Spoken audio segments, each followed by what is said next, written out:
Gajar Halwa today, okay? Because it's a winter special, but we are not doing it in refined sugar. We are going to be adding organic jaggery to the mix, and we'll show you how it's done.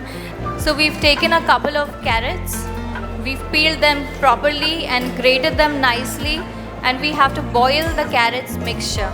Once the this is already boiled, and drain the water out completely. If the water remains, then the shelf life of the product could get affected.